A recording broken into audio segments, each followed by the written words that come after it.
how's it going? Back out here at the range today. Today I'm going to be shooting 458 SOCOM. So I was out here a couple of weeks ago and I wanted to test out some of the basic range ammo for 458 SOCOM. I believe I was shooting 350 grain, like flat nose, full metal jacket, something like that. Anyways, they're not exactly a ballistic tip, anything like that. So I wanted to load some of my own up and see what kind of accuracy we can get with 458 SOCOM, see what kind of groups we can get. So I'm going to be shooting that at 50 yards today. So you'll see back here I've got some cardboard targets set up. I've also got a condensed C-zone of the rubber target. Plenty of targets to shoot at today. So we're going to get set up and get to shooting. Alright, so today I'm going to be shooting a 325. It's the Hoodie FTX is actually the round that it is. So today I'm going to be shooting same bullet, but I'm going to be testing out 3 different powders. So if you're reloading 458 SOCOM, this is more for you. If you're not reloading 458 SOCOM or shooting 458 SOCOM, we'll see if you should. Anyways, it's a great fun round. It kicks like a mule. So today I'm going to be shooting some with IMR4227, H110 H4198, and H110 H110. So I've got all those loaded up. I've got, I believe, 10 rounds of each. After I see which one performs the best, I plan to just load that across the board and load everything up with that, and then we'll be done with that. I'm going to be shooting off this rest because I want to really get a good indication of the powder and the bullet, and everything is loaded very precisely. So I want my shooting skills to not be the factor in determining whether or not there's one that's off or anything like that. So brought this out today, going to be shooting off the rest. I'm hoping to take basically human error out of it, get it right on target, and be good to go. All right, so also today I'm going to be shooting a Swampfox Trihawk. This is a new one on this gun that I'm also trying out as well. I have shot with it on here before, and it's held up well. It's very durable. This is a 3x prism scope. I tried to zero as best I could out here the other day. I didn't want to use too many rounds. Cheap rounds for 458 are about $2 a round. So anyways, we're pretty close. So this will be able to zero it in a little more. So all right, let's get to shooting. So first up, H110 H110. I will go back and look, and I will post in the description. If you do reload this, I'll post what the charge and the overall length and everything like that. So if you guys are interested in that, I'll put that in the description.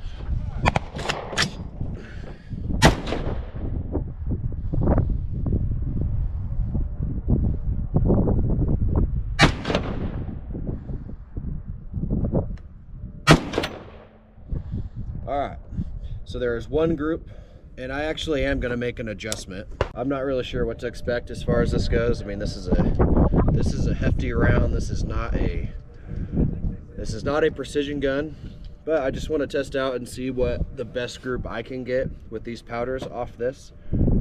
Just see what it's capable of. I believe you're pretty much limited to, I would say for sure, inside of 200 yards if you're just shooting, you know, with the right ballistic software. I mean, I've seen people make farther shots, but as far as it being practical, from what I've read, 150 yards and in is pretty much what you're going to get out of this.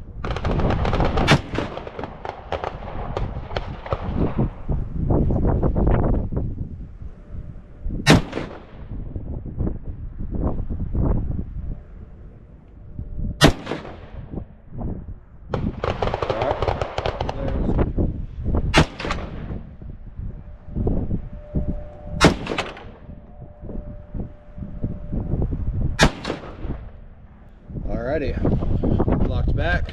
That is our 3 groups with H110. Next up is H4198.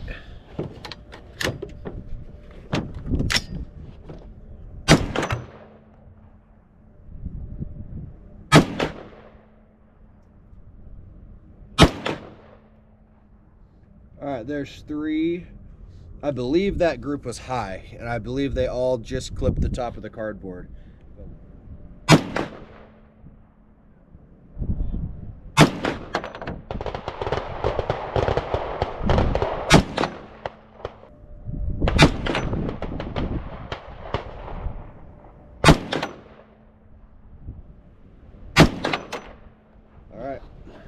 I think this one we might actually have 10 rounds instead of 9. So we'll do a 4th shot for that last group.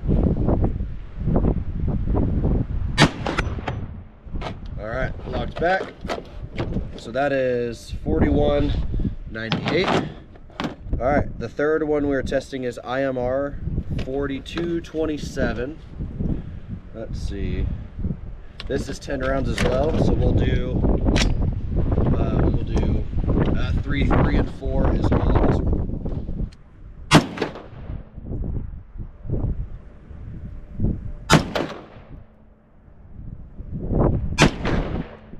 There's our first.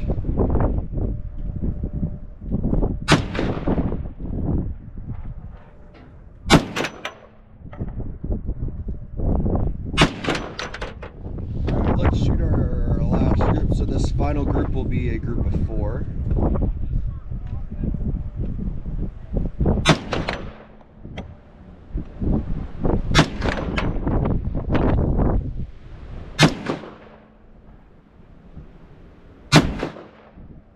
All right, locked back, safety. Let's go check them out. The last group that we just did was the IMR4227.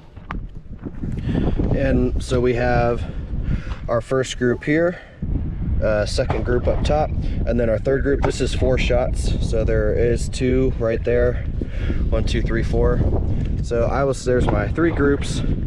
I am much happier with those than last time. There goes that. This was our first one of the day. I believe that was the 4198. I'll go back and check. This was the first group that we did. So we've got 2 touching, and then a third one there. Got a group down here. So this is our first group, was off to the right, and that is when I moved it over. So after that, we were in line here. Actually, I might have shot this one too, and then moved it over. So we've got that group as well. We sailed a little one. We sailed one a little high. So this is what I was saying on this group. We've got 3 shots right there, and I could see one clip the top. So this group is actually very, very good. I was aiming here, and we were up here. So after I basically made an adjustment off the first round, or off the first group, everything was a little high. So I'll bring it down a little bit. But overall, I'm happy with those groups. It's kind of a pain finding 458 bullets to load, at least in store. And I don't shoot it enough to really go out and, shop around too much with it. So the 325 grain FTX is what they have at the stores around me. So that's what I'm loading, and that's what I'm shooting. Based on those groups today, I'm pretty happy with that. Like I said, this was a fun build for me. I'm shooting this 150 yards in. That's what it's good for. So just to take a peek, so this is the Swampfox Trihawk that I'm shooting. It's got a honeycomb glare deflector on the front there. It's a real nice heavy duty 3x prism scope. So it's got an etched reticle. The etched reticle is actually meant for, I believe, 308 and 556, but I'm just using it for point of aim for 458 SOCOM. Great. It's got a light up reticle. It's got your power button on top with the brightness adjustments. I've got our caps right here for the turrets that I'll be adjusting. But overall, it's a great little prism scope. You can get them at a good price. Go check them out. Swampfox Optics. Pretty good looking stuff. All right, another thing I should mention about 458. Mags can be pretty tricky. Finding some that will work reliably. I was shooting Lancer mags today. You can get those. They're for AR15. They'll work for 556, 300 blackout, 458, amongst some others. They've been working for me flawlessly. They can be a little on the pricey side, but you can find them for a pretty good price. So give those a go. I have some steel mags for 458. I've had good and bad luck with them. Like I said, 458, you're using basically the same magazine that holds 30 rounds of 5.56, and you're basically fitting 10 458 SOCOM rounds into that magazine. And Lancer mags have worked for me. So if you're looking for mags for 458 SOCOM, I would definitely recommend those, so give them a try. Hopefully you guys enjoy this video. If you shoot 458 SOCOM and reload it all, let me know in the comments. Let me know what you shoot. Let me know how you load it, and I'll give it a try. Thank you guys for watching, and we'll see you guys on the next one.